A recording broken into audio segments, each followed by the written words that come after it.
자, 오늘 헌신의 자리가 나의 미래다. 헌신의 자리가 나의 미래다. 이런 제목으로 말씀을 증거하겠습니다. 사람이 어렸을 때는요, 이 꿈이 좀 큽니다. 어렸을 때는. 근데 희한하죠. 그 꿈이 자라면서 점점 작아지게 되더라고요. 제가 아는 어떤 분은요, 분명히 어렸을 때 자기는 분명히 국회의원이 된다고 하더라고요. 그런데 대학교 졸업 때는 꿈이 뭔지 아십니까? 어떤 일이 있어도 내가 9급 공무원이 되겠다고, 거기에다가 목숨을 바치는 것을 봤습니다.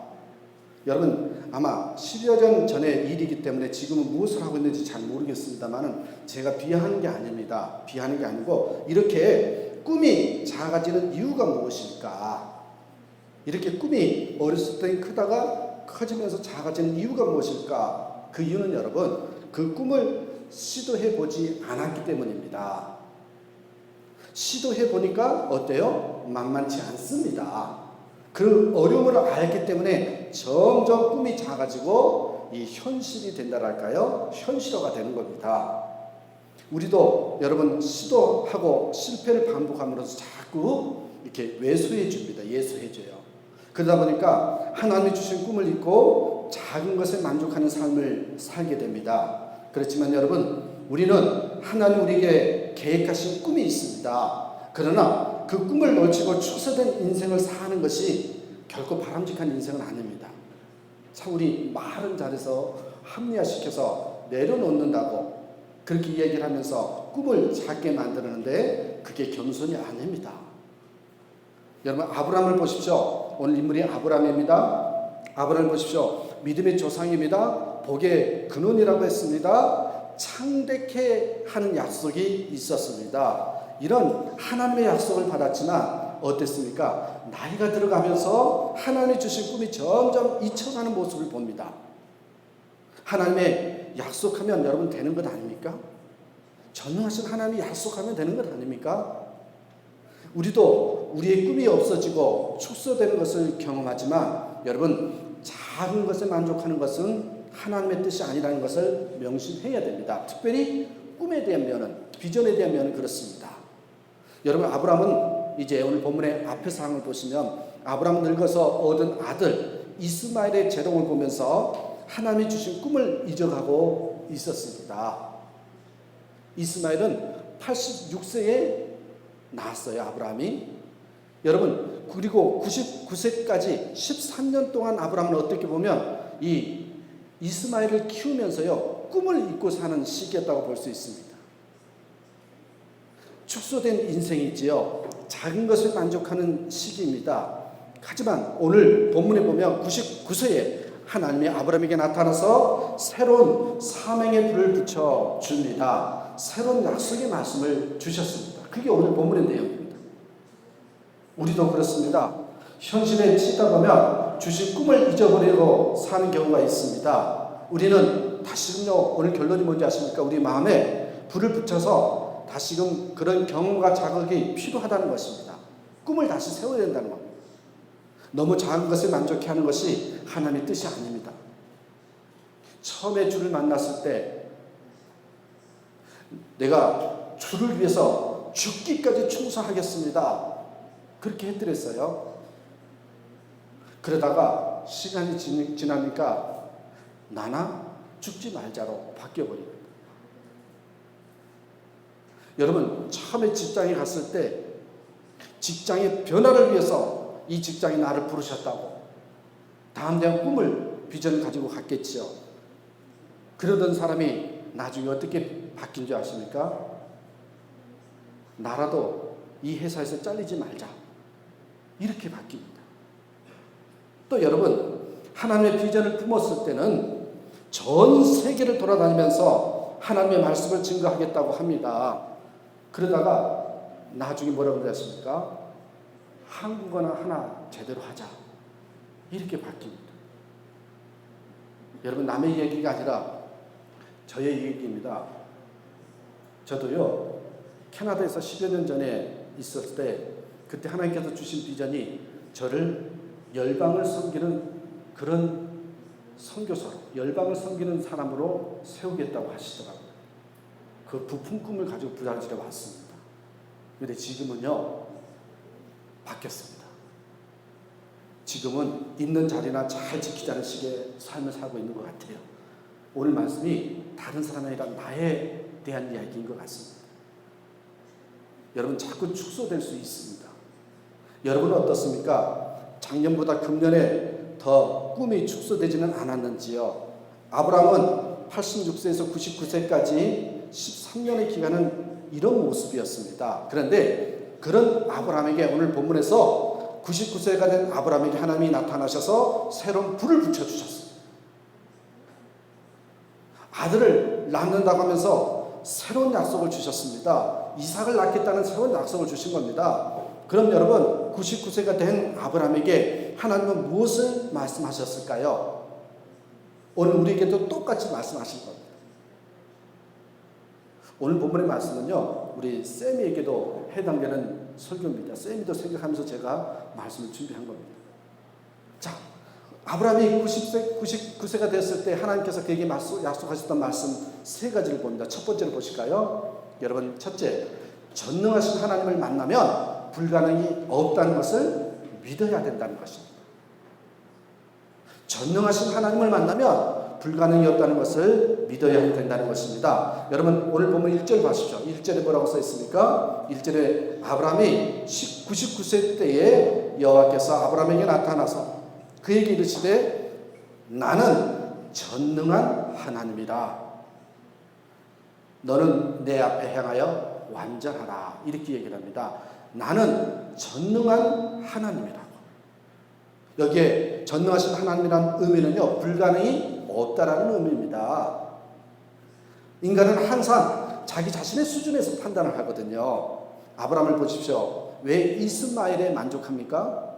분명히 아들 이삭을 주겠다고 했는데 이스마엘에 만족합니까? 99세는 여러분, 새로운 것을 시작하는 것이 아니라 정리하는 나이라고 생각했기 때문에 그렇습니다. 누구의 수준에서요? 자기 수준에서요. 우리도 종종 그런 소리 하죠. 이 나이에 내가 무엇하라고, 이 나이에 내가 하니, 이런 말을 합니다. 여러분, 절대 권사님 앞에서 그 소리 하면 뒤통수 맞습니다. 그런 소리 하시면 안 됩니다. 여러분, 또 종종 그렇습니다. 내가 10년만 젊었어도, 그런 소리 하지 마시죠. 그렇게 하면서 후회하는 많은 사람들이 있습니다. 우리 하나님은 어떤 하나님입니까? 보십시오. 99세 노인도 젊은이같이 이렇게 세우시는 하나님이십니다. 불가능이 없는 하나님이시라는 겁니다. 많은 사람들이 기죽어 있는 이유 중에 하나가 나이 때문입니다. 저도 경험을 했습니다마는, 아니 내가 벌써 30세야? 아직 결혼도 하지 않았는데, 이런 사람이 있습니다. 또 어떤 사람은, 아니 벌써 40이야? 내가 아무것도 준비가 된 게 없는데. 여러분, 그래서 멘붕이 온다 그러죠. 멘붕이 오는 경우가 있습니다. 나이를 생각하면 기죽게 되어 있습니다. 하지만 여러분, 전능하신 하나님은 나이와 무관하게 불가능한 것이 없는 일을 하시는 능력을 가지고 있으신 분입니다. 그래서 여러분, 하나님은 항상 시작할 수 있게 하는 능력을 가지신 분이라는 겁니다. 여러분, 오늘 보면 17장에서요 아브라함에게 놀라운 일이 생기죠. 그의 이름이 바뀌죠. 뭐에서요? 아브람에서 아브라함으로 바뀝니다. 이 일은 여러분, 아브라함이 나이 몇 세 때요? 99세 때 있었던 일입니다. 새로운 삶으로 살라고 이름을 바꿔주신 것입니다. 여러분, 일반적으로 젊었을 때는 이름을 바꿉니다. 그런데 하나님은 나이가 많음에도 불구하고 이름을 이 99세기에 바꾸게 하는 이유가요, 새로운 브랜드로 살아가기를 원하시기 때문에 그렇습니다. 저희 어머님이, 이거 설교 온 거에 없는 건데요, 지금 현재 7세거든요. 저희 어머님 이름이 김자, 태자, 임자입니다. 근데 어머니 새롭게 사시려고 한번 이름 좀 바꿔보시죠. 그래서 제가 장명을 부탁을 해가지고 김효리로 바꿨어요. 김태임에서 김효리라고 바뀌었다고 한번 상상해 보십시오. 정신 나갔다고 그렇게 이야기 할 수 있겠죠. 아브라함은 그랬단 말이죠. 99세 이름을 바꿔줬습니다. 여러분, 하나님은 우리로 하여금 새로운 브랜드 이름을 가지고 새롭게 일을 한번 해보라고 그렇게 아브라함에게 주시는 장면입니다. 이와 같이 우리도 옛날 이름을 버리고 하나님이 주신 새로운 이름으로 일해야 되는 것입니다. 아브라함에게 말씀하십니다. 너 이제 아브라함으로 살아갈 때 얼마나 강력한 인생이 되는지를 내가 보여주겠다. 그러면서 이름을 바꿔주신 겁니다. 99세 때예요. 나는 전능하신 하나님이라고, 나는 불가능이 없다는 것을 사인하는 겁니다. 여러분, 하나님이 일하시기 위해서는요, 우리의 힘을 빼야 합니다. 왜 99세에 나이가 들어서 하나님께서 그렇게 역사하셨을까요? 힘을 빼게 하기 위한 것입니다. 왜 하나님은 아브라함에게 99세에 아들을 주시지 않았을까요? 그 이유는 여러분, 아브라함으로 하여금 자신을 버리고 철저히 하나님만 의지하기를 바랐기 때문에 그렇습니다. 때론 우리도 우리의 소망과 판단을 의지하기 때문에 일이 안 될 경우가 있습니다. 그래서 인간의 절망이 하나님의 기회라는 말이 있지 않습니까? 우리가 무너져야지만 하나님의 능력으로 일하여서 승리하는 삶을 살 수 있기 때문에 그렇습니다. 자, 여러분, 아브라함의 믿음이 어떻는지 다시 한번 보실까요? 로마서 4장 18절에서 22절 한번 보십시다.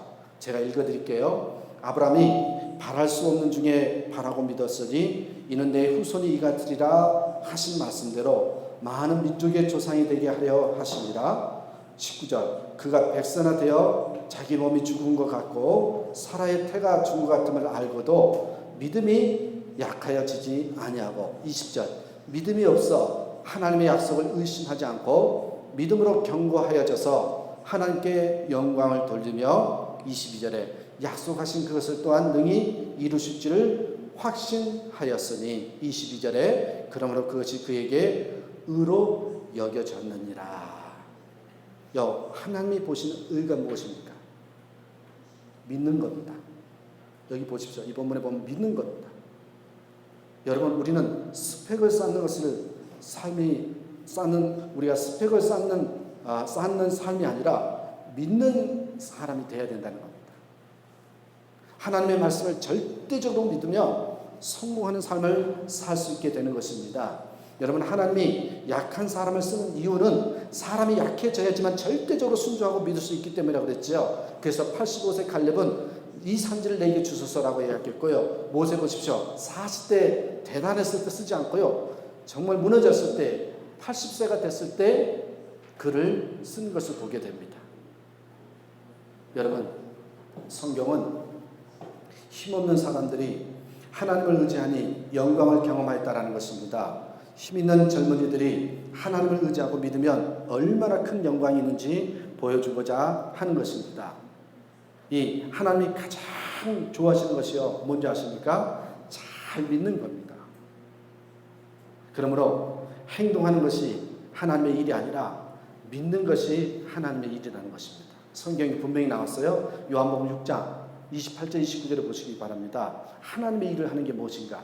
그들이 묻되 우리가 어떻게 하여야 하나님의 일을 하오리까? 29절에 예수께서 대답하여 이르시되 하나님께서 보내신 일을 믿는 것이 하나님의 일이니라 하시니. 여러분, 믿는 것이요, 하나님의 일이라는 것입니다. 그래서 교회에서 중요한 영성 중에 하나가요, 여러분 정말 이대로 한번 우리 실천하셔야 됩니다. 상대방을요, 믿어주는 겁니다. 그러므로 엄격히 말씀드리면 여러분, 저와 여러분의 삶의 위기는요, 믿음의 위기입니다. 믿음이 흔들리면 삶의 위기가 온다는 뜻입니다. 아무리 힘들어도요, 믿음이 흔들리지 않으면 그 사람은 아직 삶의 위기가 아닙니다. 왜 아브라함은 기다리지 못하고 하갈을 통해서 이스마엘을 얻었습니까? 믿음이 흔들렸기 때문에 그렇습니다. 초조했기 때문에 그렇습니다. 그러다 보니까 인간적인 방법을 쓴 것입니다. 지금도 여러분 보십시오. 이 결과를 우리가 경험하고 있지 않습니까? 아랍과 이스라엘 백성들이 왜 싸웁니까? 바로 이 아브라함의 서두름 때문입니다. 그래서요, 여러분 오늘 분명히 말씀드립니다. 다 잊어버리더라도요, 이거 하나는 붙드십시오. 한번요, 제가 웬만하면 이렇게 시키지 않는데 한번 따라해 보시겠습니까? 예, 한 번만 따라해 보십시다. 여러분, 이렇게 따라해 보십시오. 기다리면 이삭 되고 서두르면 이스마엘 된다. 한번 따라해 보십시다. 시작. 기다리면 이삭 되고 서두르면 이스마엘 된다. 무슨 말인지 아시죠? 여러분, 우리 인생 가운데 많은 사람들이 이스마엘이라는 열매를 맺고 있습니다. 왜요? 서두르기 때문에. 열매를 맺히기는 맺히는데 잘못된 열매를 맺히고 있어요. 이스마엘이라는 열매를 맺히고 있어요. 이삭이라는 열매를 맺혀야 되는데 왜요? 서두르기 때문에 그렇습니다. 그러므로 여러분, 중요한 것은 하나님이 주시는 방법대로 열매를 얻는 인생을 살아야 되는 것입니다. 인간적인 방법을 많이 쓰면 쓸수록 여러분 일이 되는 것 같지만, 열매를 맺는 것 같지만 열매는 열매인데요, 이삭이 아니라요, 이스마엘이라는 거예요. 여러분, 이는 어디까지나 편법이고 이스마엘이라는 열매만을 맺게 되는 것입니다. 우리 목회자에게 이런 유혹이 있습니다. 하나님의 인도하심에 따라 그 약속 붙들고 기다려야 되는데 숫자를 늘리려고 다른 방법을 많이 쓴단 말이죠. 그런데 여러분, 재미있는 것은 인간적인 방법을 쓰면 되는 것 같은데, 열매가 있는 것 같은데 끝에는요 이스마엘이 되는 경우가 너무 많다는 것입니다. 교회도 여러분, 기준이 믿음이 좋은 사람이 리더로 세워져야 되는 것입니다. 믿음이 좋은 사람이라는 게 어떤 사람인지 이제 좀 설명을 드릴 겁니다. 헌신의 사람이라고 이렇게 합니다. 여러분, 교회를 위해서 피 흘림이 있는 희생의 사람이 사실은 믿음의 사람입니다. 그것이 기준이 아니고 세상 것의 기준이 되어버리면 안 된다는 것입니다. 자기 것은 죽어도 손해보지 않으려고 하는 사람은 죄송하지만 믿음이 없는 사람인 겁니다. 이제 제가 그 이유를 설명하겠습니다. 자, 첫 번째로 여러분 부탁을 드리겠습니다. 전능하신 하나님을 만나면 불가능이 없다는 것을 믿는 그런 믿음을 소유하는 저와 여러분 되시길 간절히 축원합니다. 두 번째로 보십시오. 99세에 나타나서 아브라함에게 하나님이 나타나서 하신 말씀이 요 내용입니다. 다시 한번 다 제가 읽어드릴 텐데 오늘 설교 제목이기도 합니다. 보십시오. 헌신의 자리가 나의 미래다. 헌신의 자리가 나의 미래다. 1절을 다시 한번 보십시오. 핵심 구절이거든요. 아브라함이 99세 때 여호와께서 아브라함에게 나타나서 그에게 이르시되 나는 전능한 하나님이다. 그 다음에 뭐예요? 너는 내 앞에서 행하여 완전하라. 여기서 여러분 완전하라는 의미는 여러분 오해하지 마십시오. 완벽주의자가 되라 이런 뜻이 아닙니다. 완벽해라 이런 의미가 아닙니다. 우리 인간은요 죄성을 가지고 있습니다. 여러분, 완벽주의에 빠지시면 안 됩니다. 완벽주의에 빠지면요 자기를 학대하고요 감사와 자족이 없는 삶을 살게 됩니다. 여러분, 남과 비교하게 됩니다. 이건 욕심입니다. 욕심. 완벽주의라는 욕심입니다. 완전함이 아닙니다. 여기서 완전이라는 것은 한번 보시겠어요. 제가 써놨어요. 완전하라는 의미는요, 여러분 하나님의 부르심이 무엇인지, 나의 사명이 무엇인지 확인하고 뭐예요? 그 사명을 위해서 헌신하며 사는 것이 완전하다는 의미입니다. 헌신입니다. 헌신. 인간은 여러분 다 된 존재가 아니라 되어가는 존재입니다. 우리 식으로 표현하면 헌신하며 사는 것이 완전하다는 의미입니다. 헌신하는 인생을 사는 그 과정, 그것이 완전한 인생이 된다는 것입니다. 여러분, 이 시대는 참으로 부유한 시대가 되었습니다. 어른들이 종종 옛날 그 어르신들이 살았던 그 모습을 비교하면서 요즘 아이들에게 하는 말이 있어요. 누구를 빗대서 얘기한 것 아니니까 목사님 내가 그 이야기 좀 했다고 또 설교 시간에 나 그런 이야기 한다고 이렇게 오해하지 마시기 바랍니다. 보통 우리 아버님 세대들이 저보다 조금 나이 드신 세대들이 자녀들 보면서 그렇게 이야기를 합니다. 뭐라고 하십니까? 예, 요즘 아이들이 뭐가 없어졌다고요? 헝그리 정신이 사라졌다고. 헝그리 정신이 사라졌다고 이야기를 합니다. 저는요 이 말이 우습다고 생각합니다. 왜냐하면 헝그리 하지 않는데 어떻게 헝그리 정신이 생겨요? 배고프지가 않는데 어떻게 배고픈 그 정신이 생길 수 있을까요? 저희 딸아이들한테도 어렸을 때 엄마가 살았던 이야기 들려주니까 이해가 안 된다 그러는데요. 여러분, 지금 한국의 자녀들을 보십시오. 부모 세대가 모든 것을 다 해주는 환경에서 자라는 세대입니다. 과거에는 아무것도 없었기 때문에 헝그리 정신이 있었습니다. 완전 시대가 달라졌습니다. 그렇다면 여러분 헝그리 정신을 가지게 하려면 어떻게 될까요? 우리 자녀들이요 헝그리가 되는 상황을 밀고 나아가게끔 하는 그런 상황 속에서 한번 훈련을 시켜봐야 되는 거죠. 그래야만 가능합니다. 하나님께서 여러분 우리에게 요구하시는 것이요 헌신이 사라진 세대에서 헌신이 되찾기 위해서는요 하나님 앞에서 온전해야 된다라는 겁니다. 여기서 완전하고 온전하다는 게 무슨 뜻이라고요? 한번 헝그리 정신을 가지고 어려움을 닥칠 가운데 그때 희생을 한번 해보라는 겁니다. 작은 것에 만족하지 말고 하나님이 나에게 주신 그 꿈과 사명의 수준으로 살라는 것입니다. 이렇게 서면 하나님이 주신 것이 너무나도 큰데 내 모습이 너무나도 작기 때문에 초라함을 경험하게 되는 거예요. 이런 초라함을 경험하면 뭐가 생겨요? 갈급함이 생깁니다. 배고픔이 생깁니다. 그래서 헝그리 정신으로 무장하여서 하나님의 능력을 달라고 간구하면 나아가는 그런 파워가 생긴다는, 그렇게 나아가면 파워가 생긴다는 것입니다. 여러분 옆 사람과 비교하면 절대로 헝그리 정신이 안 생깁니다. 하나님이 주신 비전과 꿈을 발견해야만 생긴다는 것입니다. 헝그리 정신은 내 자신 혹은 수평적인 이웃과의 관계에서 비교하면 절대 생기지 않고요 오히려 만족감만 생깁니다. 헝그리 정신은 여러분 수직적인 하나님과의 관계 속에서만 나올 수 있다는 것입니다. 하나님의 꿈에 그 세계에 들어가면 뭐예요? 야, 내 저 꿈을 한번 이루고 싶다. 그러면서 갈급함이 생겨서 헌신하게 돼 있다라는 거예요. 여기 결혼 안 하신 분들이 종종 있는데 여러분 결혼이 안 되는 30대들이 종종 봅니다. 저희 생각은 이렇습니다. 결혼이 안 되는 가장 결정적인 이유는요. 이건 제 생각입니다. 헌신을 두려워하기 때문에 그렇습니다. 희생을 두려워하기 때문에 그렇습니다. 결혼하면 헌신해야 되기 때문에 결혼이 늦어지는 것입니다. 남자 경우 보실까요? 여러분 지금 너무 편합니다. 혼자 사는 게. 그런데 결혼하게 되면 사회에서 가정에서 뭐예요? 가장으로서 책임이 생기게 되지요. 그 책임을 지는 것이 여러분 싫어하게 됩니다. 다시 말해 여러분 헌신을 두려워하기 때문에 결혼이 늦어지는 겁니다. 여자 경우 볼까요? 여러분 지금 내 아름다운 모습이 망가지는 것을 싫어합니다. 지금 여유있게 지내는 것이 너무 좋습니다. 그런데 결혼하면 이런 자유를 누리지 못한다는 것이죠.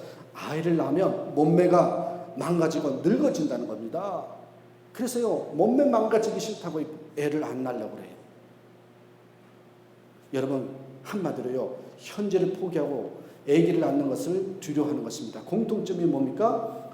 헌신을 두려워하기 때문에 그렇습니다.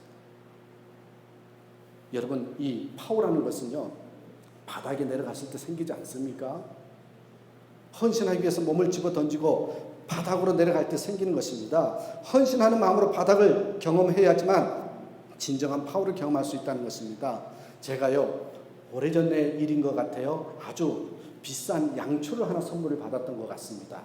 그 양초 정말 이쁘게 아름답게 만들어 놨더라고요. 그런데 모양이 너무 예뻐서 저는 그게 불을 붙이는 게 아니라 장식용인 줄 알고 안 썼더랬어요. 근데 나중에 제 기억에는 이사할 때 먼지가 하도 끼어서 버렸던 것 같습니다. 여러분 그 양초 너무 아까워서 비싼 거라서 안 켜놨는데 여러분 양초를 켜놓으면 운치도 있고 냄새도 참 좋지 않습니까? 또 불도 밝혀주고. 그런데 여러분 양초가 예쁘다고 장식으로만 쓴다면 그것은 목적 상실이죠. 그러면 나중에는 버려집니다. 헌신은 양초의 용도와 같습니다. 하나님은 우리가 우리 자신을 불붙여서 세상을 밝히는 삶을 살길 바라시고 이렇게 나의 존재 목적으로서 기능을 다하는 삶을 살 때 비로소 완전한 삶을 살게 된다는 것입니다. 많은 젊은이들이 미래를 두려워합니다. 그 이유가 무엇입니까? 그 이유가 있습니다. 그 이유는 여러분 미래를 준비할 때요. 여러분 어려운 용어입니다만 확률과 가능성으로 하기 때문에 그렇습니다. 그러다 보니까 스펙을 쌓는 것에 중점을 둡니다. 이렇게 준비되면 미래는 두려웠습니다. 여러분, 가능성이냐 확률로 본다는 것은 무엇을 말합니까? 예를 들어서 여러분 90%의 승리가 있다고 할지라도 10% 실패가 있으면 망하는 겁니다. 이런 방향으로 하면요, 불안을 줄일 수밖에 없는 거죠. 불안을 줄일 수가 없는 거죠. 그러니까 여러분, 열심히 공부해도 열심히 사업을 해도 확률과 가능성으로 인생을 살기 때문에 불안할 수밖에 없습니다. 여러분, 9번 성공했어도요, 마지막 한 번 실패하면 실패하는 겁니다. 그래서 세상의 모든 것을 가지고도요, 두려워하는 것입니다. 여러분, 신앙인은요, 잘 들으십시오. 미래를 가능성과 확률로 사는 사람이 아니라 섭리와 헌신으로 사는 사람입니다. 섭리와 헌신으로 살면요, 절대 인생이 두렵지 않습니다. 무슨 말일까요? 여러분, 가능성과 확률로 사는 것은요, 의존적인 삶이에요. 그런데 이 섭리나 헌신적인 삶을 말하는 겁니다. 여러분, 섭리라는 것은요, 하나님께서 나를 지켜주신다, 이걸 믿는 것이 섭리입니다. 하나님은 나에 향한 계획이 있다, 이것을 믿는 게 섭리입니다. 하나님은 합력하여 선을 이루신다, 하나님의 능력을 믿는 것, 이게 섭리입니다. 이 믿음 가지고 헌신하는 것이 섭리의 삶을 산다고 말하는 것입니다. 그러니 당연히 결과는요, 두려움이 없고요, 승리의 삶을 살게 된 것입니다. 여러분, 헌신에 대해서 한번 볼까요? 여러분, 나의 미래는 이 평탄한, 내가 얼마만큼 평탄하고 안정되게 사느냐, 그게요, 미래가 아닙니다. 그게 판단 기준으로 삼으시면 안 됩니다.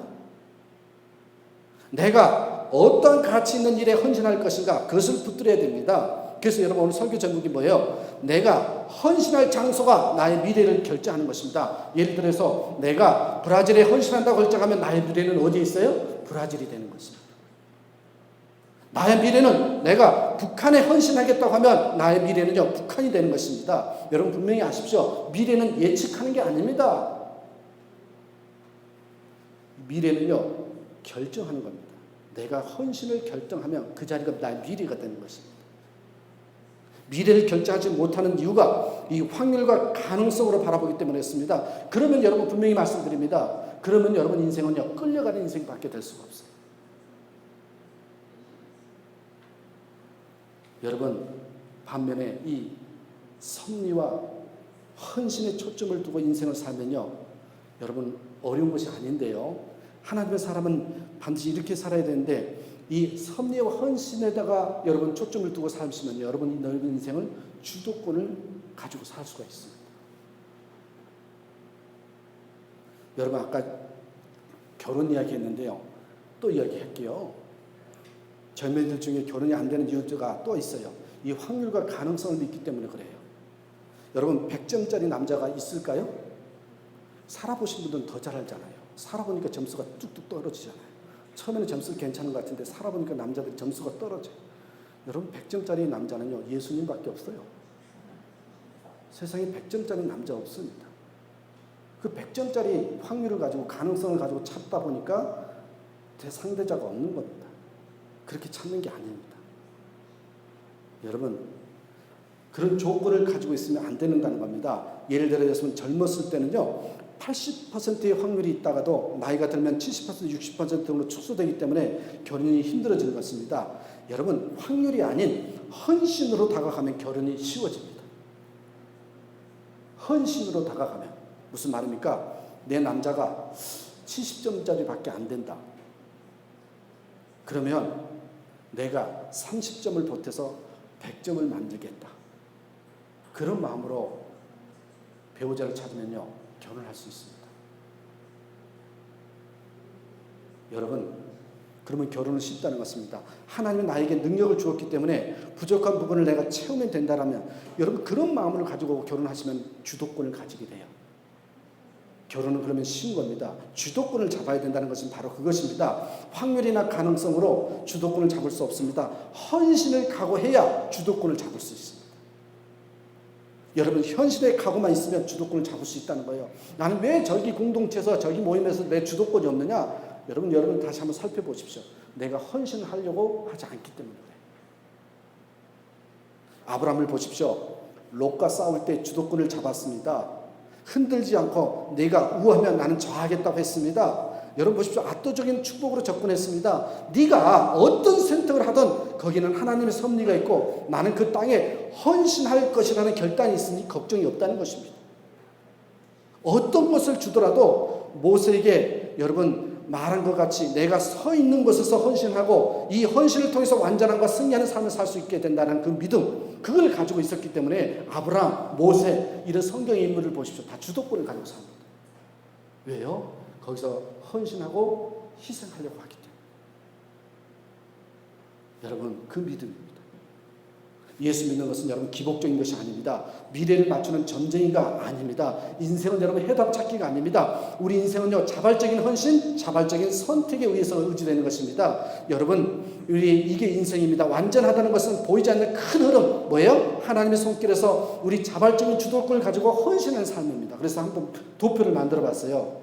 완전은 뭐냐? 섭리 하나님의 손길 플러스 자발적인 헌신이 합쳐져서 완전이 된다는 거예요. 여러분 내가 헌신하고자 하는 것이 나의 미래입니다. 여러분 내가 성가대에 헌신하겠다 하면 그것이 나의 미래입니다. 여러분 보여달라고 너무 기도하지 마시고요. 여러분 그냥 헌신하는 것으로 인도해 주세요라고 기도하고 그것에 가서 헌신하면 미래는 결정됩니다. 여러분 바리새인주의가 뭡니까? 자발성이 없이 끌려다니는 사람들이 바리새인주의입니다. 겉으로 척하고 내용이 없습니다. 그러면 완전하지 않습니다. 헌신을 결단하는 저와 여러분 되시길 간절히 축원합니다. 자 마지막 세 번째 하나만 더 간단히 보겠습니다. 자 세 번째 헌신을 훈련하면 책임감이 생긴다는 겁니다. 자 마태복음 5장 13절 한번 보시겠어요? 너희는 세상의 소금이니 소금이 만일 그 맛을 잃으면 무엇으로 짜게 하리요? 후에는 아무 쓸데없어 다만 밖에 버려져 사람에게 밟힐 뿐이라. 저 여기 소금에 대해서 잠깐 소개하겠습니다. 모든 음식에는 소금이 필요합니다. 소금이 없으면 맛이 없습니다. 그래서 여러분 소금은 맛을 결정하는 양념입니다. 여러분 오지 선교 여행을 갈 때 이거 제가 단기 선교 여행 가면서 오리엔테이션 때 배웠던 거거든요. 오지 가면 먹을 것이 별로 없잖아요. 입에 음식이 맞지 않을 때 여러분 어떻게 하느냐면 아무 소스를 뿌리지 않고요. 계란 후라이 그냥 그대로 해달라고 그러십시오. 네? 생선이 있으면 생선 그대로 구워달라고만 하십시오. 그리고 나서 어떻게 먹으면 거기다 소금만 뿌려서 먹으면 다 내가 먹었던 음식이 소화가 될 수 있습니다. 제가 오리엔테이션 때 그렇게 배웠어요. 여러분 소금이 무슨 역할입니다? 무슨 역할입니까? 이 소금이라는 것은 우리를 살게 해줄 수 있는 원동력이 되는 것입니다. 그래서 소금의 기능은요 부패 방지와 맛을 결정하는 것입니다. 여러분 우리의 사명이 뭘까요? 소금과 같은 빛과 소금과 같은 역할이 되라고 그러잖아요.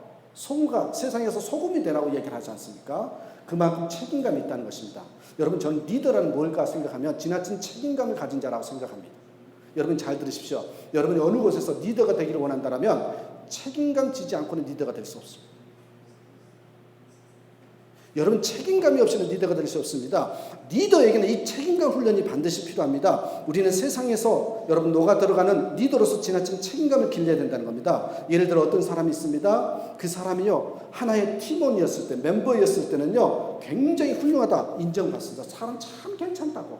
그런데요 딱 리더로 세워놓으니까 여러분 많은 사람에게 인정을 받지 못하고 문제투성인 사람이 있습니다. 왜 이렇게 될까요? 그 사람은요 책임과 훈련을 받아본 적이 없기 때문이었습니다. 팀원만 되면 멤버십만 되면 팀원만 되면 자기 자신만을 위해서 열심히 살아도 문제가 전혀 없죠. 근데 교회 내가 하나의 멤버십이라고 생각하면요 여러분 자기 자신만을 위해서 살아도 아무 문제가 없습니다. 여러분 잘 기억하십시오. 자기 유익 때문에 신앙생활을 하고 자기 유익 때문에 교회에 나오고 자기 유익 때문에 기도를 해도 자기 유익 때문에 단기 선교를 가도 전혀 문제가 되지 않습니다. 그런데 리더가 되면 책임이 따르기 때문에 그 책임 훈련이 되어 있지 않으면 문제가 되는 것입니다. 예를 들면 여러분 리더가 되면 말이 달라지죠. 리더로서 말할 때와 팀원으로서의 말할 무게가 달라집니다. 경솔하면 공동체에 혼란을 줍니다. 자기 이치를 모르는 것입니다. 그러기에 리더가 되기 위해서는 지나친 책임감에 대한 훈련이 필요하다는 것입니다. 저와 여러분은요 모든요 약 20% 정도는 자기가 원하지 않아도 리더 나이가 들면 책임감을 맡는 자리에 올라간다고 합니다. 또 가정에서도 여러분 나이가 들어가면 당연히 리더가 되지 않습니까? 그러기에 이 책임 훈련이 되어 있지 않으면 위험해지는 겁니다.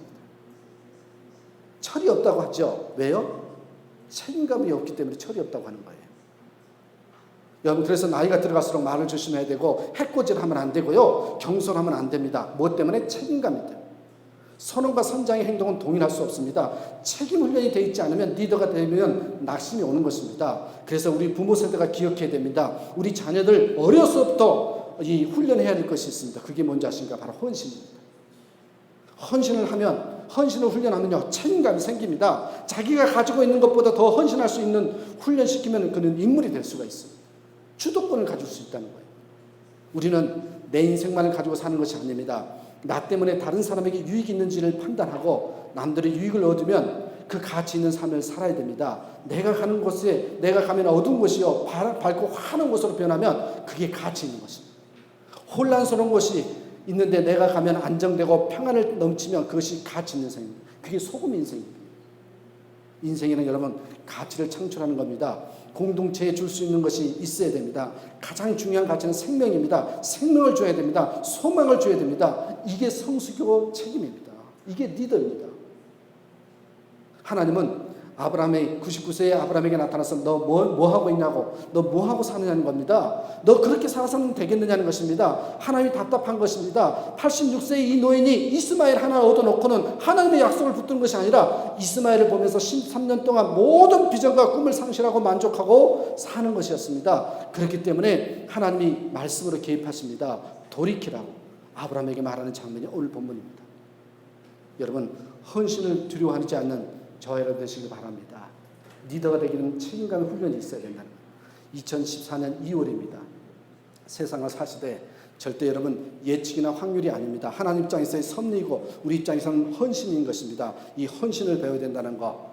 그러므로 우리가 주님을 위해서 양초와 같이 자신을 태워야지만 비로소 가치 있는 생을 살고 완전한 인생을 산다는 걸 잊지 마시고요. 여러분, 내게 책임이 주어져 있다라면 그게 내가 바로 리더구나. 그것을 감당하면 내가 주도권을 갖게 되고 그래서 내 인생은 참으로 하나님께 쓰임받는 인생이 된다는 걸 잊지 마시고 그런 인생을 살아가는 저와 여러분 되시길 간절히 축원합니다. 기도하겠습니다. 하나님 감사합니다. 우리의 삶 가운데 오로지 주님 바라보고 주님 의지하는